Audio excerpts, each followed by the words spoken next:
All right, welcome back to the Athens Film Festival 2025 creator interviews. Today I'm here with John Williams, writer director of the film Now versus Then, which is showing at the festival this August. John, how are you doing today? I'm great. Great. How you doing? I'm good, I'm good. Well, let's just jump right in, I think. My first question I think I'll start with is the main character, Ocean. Yeah, yeah. Something I realized on my rewatch for this interview is the main character starts off very tarot, astrology, Instagrammable Eastern spirituality, but by the Right. end of the film, she's taken a bit of a turn into yelling in Gaelic, things like Right. this. What Yeah. were you trying to say with that transformation overall? Did satire, identity crisis, spiritual evolution by the way of kilts? Um yeah, she goes full Mel Gibson at the end. What I'm trying to get at is yeah, I think a lot of it is about identity. And Yeah. it's about the way that people identify themselves and the way they identify other people. Mm. And I don't know if you have friends like me, but some of them might say, oh, it's something a Gemini would do. It's all of a sudden, you're such a Gemini. So that kind of that grates on me a little bit. Really? Yeah. But I've had a lot of experiences with Americans trying to go back and find their roots in Europe. Mm. And to me, they could be 3 or 4 generations removed, and they'll arrive in the middle of Scotland and say like, "We're Scottish," and it's because I used to bartend there, Oh, and they were pretty wow. disappointed to find me behind the bar, a Yank, and it kind of was a bit of a buzzkill for them, but so. I don't know. It also seems to be, quintessentially an American thing that, as far as heritage and stuff goes, like, where everybody's from somewhere, Yeah. almost everybody. And so that's what I was trying to get at. Another thing, I was back in my college days in Illinois at the University of Southern Illinois. They had this giant Halloween party, which was 35,000 kids dressed up in masks, drinking way too much. And I dressed up as the Queen of England. Oh, And I was out there, and then these 4 guys grabbed me and dragged me into an alley and started to hit on me, like beating me up, not hitting oh, on me. So started to beat me up, and it was kind of like, and they had this real Kentucky drawl, and which is kind of what it's like in Southern Illinois. And they're like, "We hate the English," and it's like we're Irish. And it's like we hate the English, and to me, it was just like, oh my God, I'm not really English.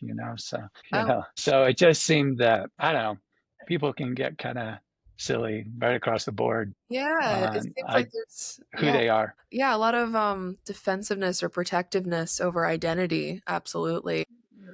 I think, yeah, and I think if you look at today's world, in a sense, people will just all of a sudden say, "I support this country," Mm, because that's where my heritage is, regardless. You know, so I think um, it's just I think people should be more thinking about that. absolutely. Yeah. I also noticed that for the most part, I feel like cultural identity in film is usually in drama. It's usually about, separation in a very stoic, sad, kind of alienated way. But you went full comedy Hmm. with this. What made humor the right way to approach this self-discovery kind of narrative?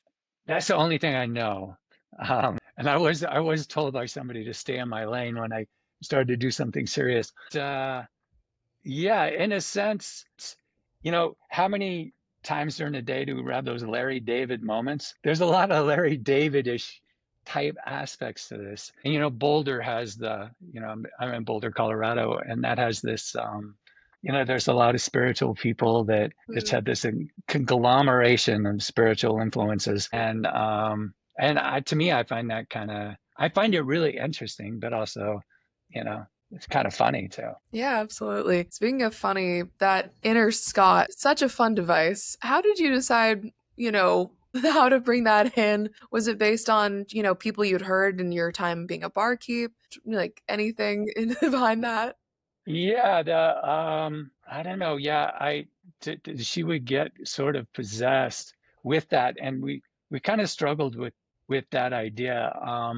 And those voices are friends of mine from Scotland. The guy that does the channel, the Hating England channel, and that was his wife who was that inner voice. And the question we had, I have a real film buff friend here in Boulder, and he said, I need to make it like Sybil, that she has to be completely Yeah. psychotic. And we actually tried that, but it wasn't, and we tried her dialogue where she was actually speaking in a Scottish accent. Oh. Like her inner voice was Scottish, but it was hard to discern what was going on. Mhm. That was her voice or whose voice was it? So I decided just to go full blown, possession, Scottish Scottish Highland Lassie possession. No, that was so fun. I remember watching, I was like, "Oh, maybe I'm hearing things too." Oh yeah, yeah, yeah, yeah. Oh gosh. Were there any like absurd, crazy ideas that you wanted to add? Because obviously there's so much creative freedom, I feel like, in comedy. Was there anything that you wanted to add that you just felt wasn't right? In the in the beginning, she's a pet astrologer. Yes. And none of that lands. And I actually just came up with that because I've shown it at a few festivals and stuff. And everybody's kind of like, okay, yeah, she's a pet astrologer, you know. Yeah. And I just thought that if I could push astrology to its craziest end, there would be pet astrologers. And just creatively came up with that idea. But then I decided, I bet they're out there. And I Googled them. And sure enough, they're out there taking your Visa card. If you want to have your cat, I'm not sure what sign your cat is, but you could have your a chart for your cat just so you can figure out all that Oh my crazy goodness. behavior, jumping into boxes and such. But yeah, I don't know why that didn't land as well because it, she's basically gonna kill these puppies, because they're gonna be born in the wrong Yeah. sign, and they decide to give the dog a C-section. Yeah. So anyway, Yeah, no, it was a very interesting contrast between her being a pet astrologer and then the partner being like an actual teacher for yeah, humans. yeah, yeah, yeah, yeah, yeah. Noticed. Yeah, so there's a bit of a I would say a critique almost of I would say like kind of modern culture with identity politics, whatever you'd like to call it. How much Mhm. of that was intentional and how do you keep it lighthearted but also like satirizing that? Yeah. I don't know. Yeah, I know what you're talking about. And if I'd gone a different route with that, I don't think I would have, it wouldn't have been funny. Yeah. It would have been hard to make it funny. Mm. And I like to keep it light, but I also like to keep it dark. Yeah. Like dark comedies are my favorite, and they're the ones I watch over and over again. Absolutely. Actually, that brings up a question I ask everybody just for fun on here. I kind of ask like what are four movies or influences in this case too that you might recommend for people leading up to seeing your film at the festival or after if they want a taste of more. Um, I would definitely recommend it's Martin McDonagh's, who did Banshees of Inisherin and Four Billboards Over Mississippi, Oh, Ebbing, Mississippi. His first short comedy won an Academy Award for Best Film Short, and it's a 30-minute short, and it is available on YouTube, and it's called Six Shooter, and wow. it is so dark and so funny. It's got Patrick Gleason from In Bruges, and Oh, wow.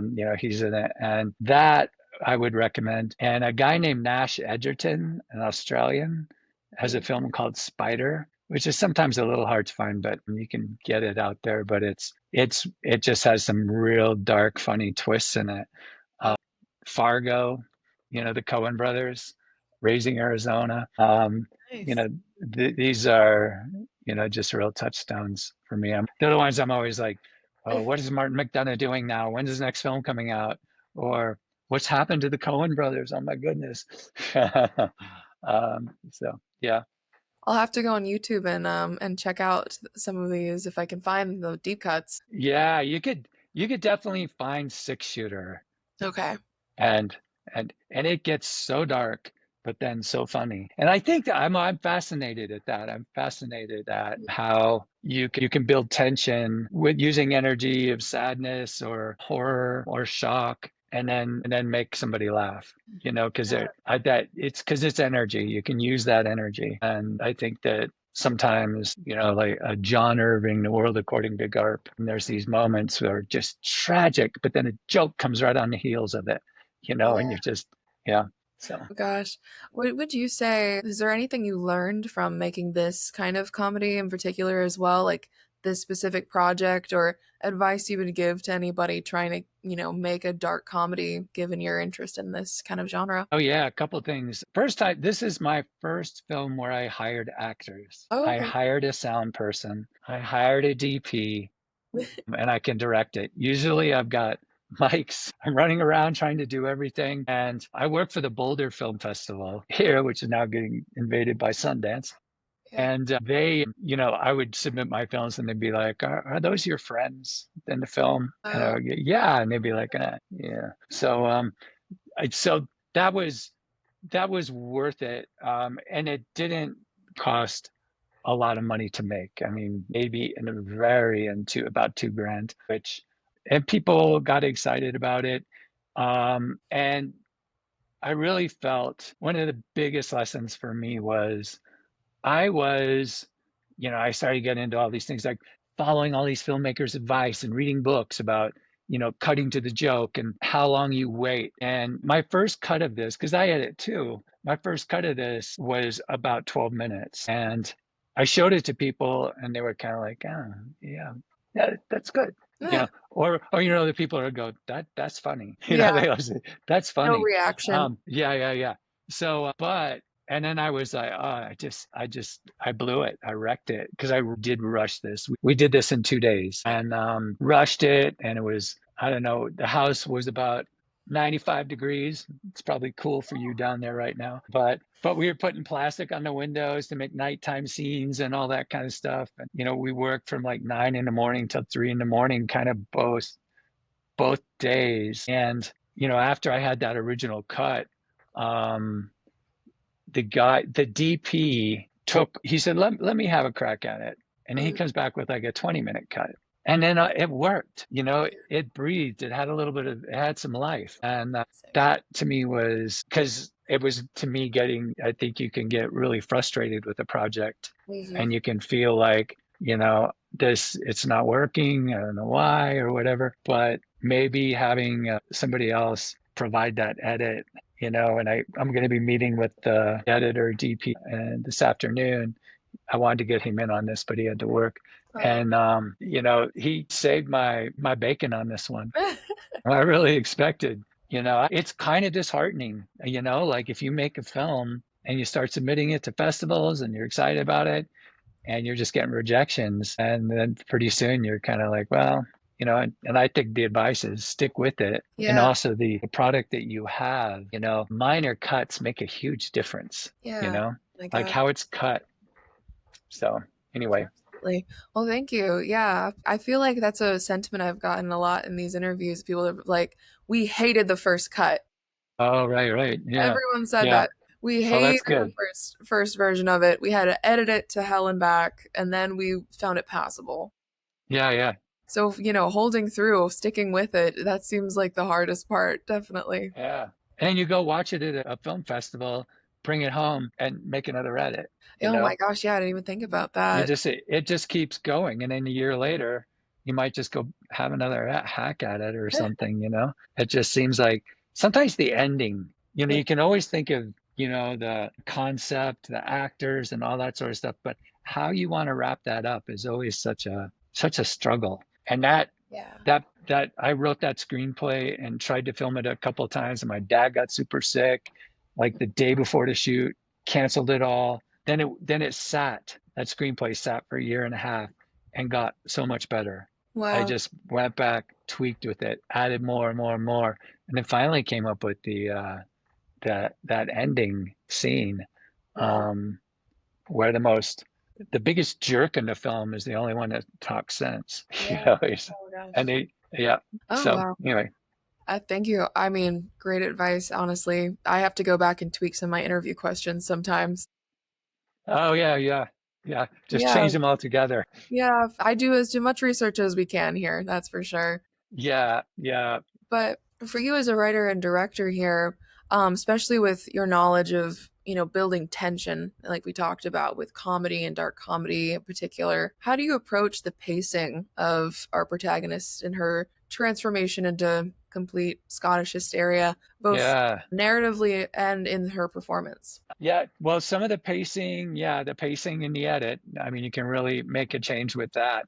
But yeah, my idea was, you know how it's kind of death in a film festival to come out with a 35-minute short or 40-minute short. It's in this in between a feature and a short, and it was like I was hoping to keep this Mhm. ideally like 12 minutes maybe. And that old rule of thumb that a page of script is a minute. And Yeah. that thing was about a 20-page script. So Yeah. it turned out pretty much right on. And I think, yeah, just the edit begins while you're shooting it. I Yeah. think because as we're shooting it, somebody will think, well, let's say this, and somebody will have an idea and we'll just throw it in and it worked great. Like Yeah. an example of that in this film is when she smells the haggis, when she puts that up to her nose.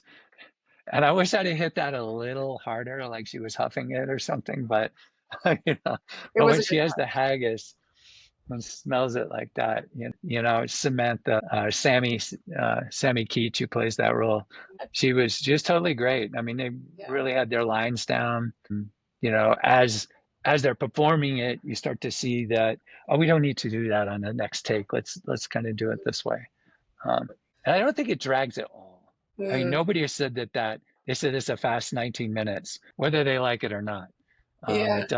It does kind of hold your attention. I mean, there's just so many little things like that, like like little gags. Like I listened to in the credits the video. I think that was playing earlier. Oh yeah, yeah, yeah, yeah, yeah, yeah, It yeah. And keeps, that yeah, the thing about her getting into the internet and doing a deep dive into the internet, I mean, isn't that just the worst feature of the internet? That conspiracy theories or what have you. She just went in and just started adopting this whole, horror story, which is historically not a good story, yeah. No, I Yeah. felt like it was also very true to life, and just that, yeah, people get online and we just kind of fall into every worst thing that we could possibly see, and it does feel Yeah. kind of psychotic. And then, like, you Yeah. are kind of hearing not necessarily a nice Scottish lady in your head, but all of the worst things and negativity kind of eating Huh? you up, and then that's Yeah. solidified into your like identity is what it kind of felt like there too. Right. Because don't you think that so whoever YouTuber is that puts that out there, that Mm. they're getting traction and power through that? Yeah, That people have this natural interest to be made angry, right? They yeah, want they want to get into this. And so one of the jokes I have in there is when Paul, who is doing that YouTube channel, is he's talking about all the horrors, and we hear yeah, the sheep screaming, people screaming, everybody. And he's saying, thank you for watching. Smash that like button. That's like, yeah. and so, yeah, It's kind of like it's monetizing bad feelings in right. a way, which Oh, I guess yeah. would you maybe make a parallel to, Ocean at the beginning, kind of monetizing off of these people, stressed out about their animals, Oh, zodiac signs. exactly. Exactly. Yeah. Yeah. Yeah, And absolutely. for her, she's monetizing it, but she is dead certain that she's right. She's right about the pets. She's right about all of his students, Yeah. She knows check his birth records. I bet he's an Aquarius. I tell that informs her teaching strategy of this. And Alex Graff, who plays Jeremy, the teacher, is such a pushover. The kids are stabbing him and I know. I class know. second graders and stealing his car keys and all that kind of stuff. And I was a high school teacher here in Boulder Oh, for so that came from personal experience. yeah, yeah, yeah, yeah. And I have friends who are elementary school teachers, and some of the behavior that they have in class will also bleed into their discussions with adults. We'll all be around having beers, and they'll be like, that person has no boundaries, and they'll start saying, "Oh, that was so inappropriate," and it just to me is like, it seems like such a second grade teacher thing to say, you Yeah, know. it was a And I taught high school, so you could be more crude. I got away with it.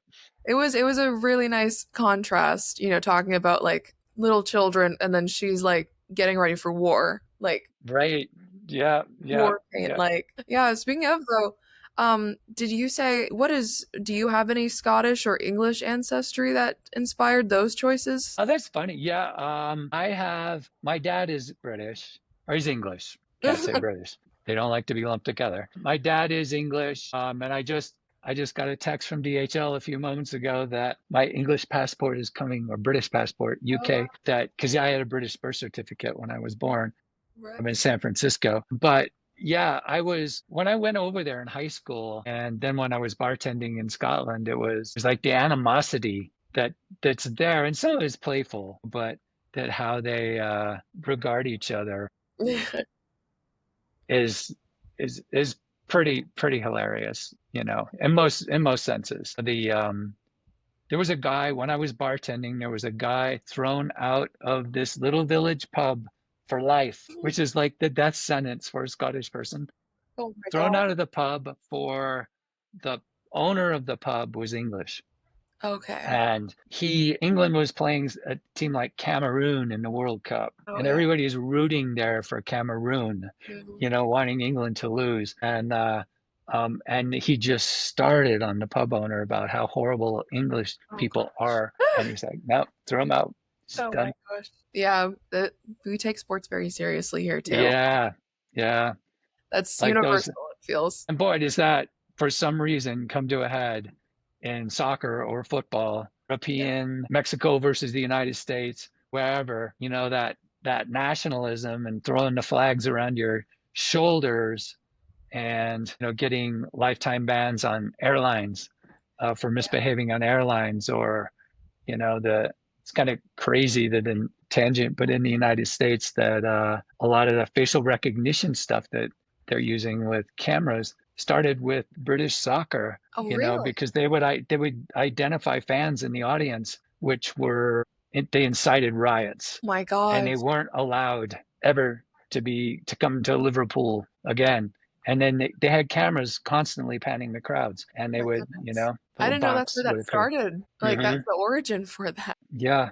Yep. They called it the Hoolie van, like hooligan. And they had all these screens on it, and they're looking for those faces. Oh my Yeah. goodness. And they may not be where it started, but a real early, very widespread use of it for that was, football, Yeah, European oh my football. gosh. In a way, you could have in it probably switched out DNA ancestry with just like sports teams. Yeah. Yeah. Yeah. Yes. The same Yep. amount of fanaticism and claim of identity and ownership kind of applies. Right. I know that. Yeah. The license plates, people have Yes. sports license plates. The Denver Broncos would be these pickup trucks with massive Bronco decals on it, or Raiders decals. And then what do like street gangs Yeah, I kind mean of, Philadelphia gets torn up after the Super Bowl. oh, Win right. or lose. Right. Yeah. Yeah. Win or lose. Yeah. I like that they grease the phone poles or the flag poles down and everything so people won't be climbing up them. But yeah. Yeah. The Eagles. Yeah. There's a Philadelphia. lot of Oh my goodness. passion behind these ideas for sure. Yep. I was also just curious, have you shown this film to anybody who actually is Scottish as well? And what was their reaction if you did? I was back in Scotland in April, and Oh, I showed it to people, and yeah, they liked it. I don't think that there was any different reaction than over here. They laughed pretty hard at the very quick pan of Braveheart scenes on the computer. She's watching Braveheart in the morning.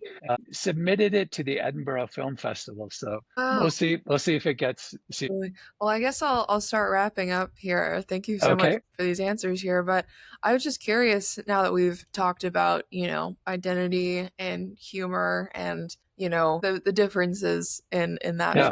for certain places. Were there any differences you noticed in English or Scottish humor? Did you do any research in that vein? Or if you want to answer, were there just any gags you found really landed, like the Braveheart kind of scenes? The As far as the differences in humor, yeah. I mean, I grew up on Monty Python, you know, Yeah. so into Monty Python. And that is, I think even the Irish, they're all of them they, things can't just be all super bright and Mm, trivial. I'd be interested to see how well Seinfeld goes over in Ireland or there, because I just think it might be just too lighthearted, Yeah. and Do you just think complaining about butter or something, whatever. do you think they would gravitate more towards dark humor and the shorts you recommended? I think I think they would generally, Generally. yeah.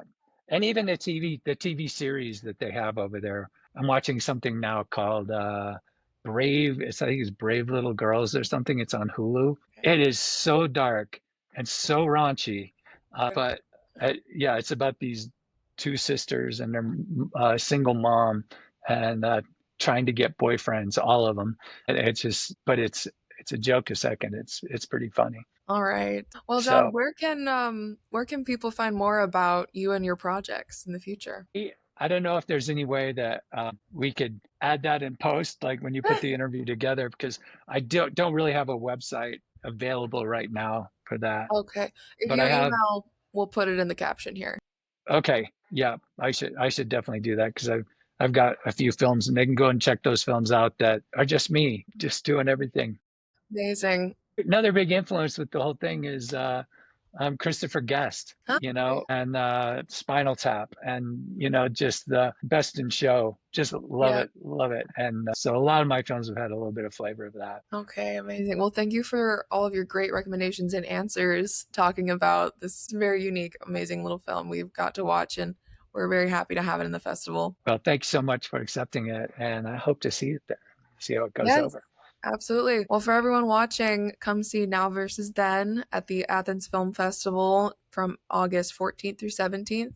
Tickets are on sale now at athensfilm.com, and hopefully we'll be able to see our director here. Yep, that would be awesome. All right. Well, thank you so much for your time and sitting down with me today. Okay, thank you. All right. Yep, Have a good scratch rest. that cat for me. Okay. Ah, thank you. All right.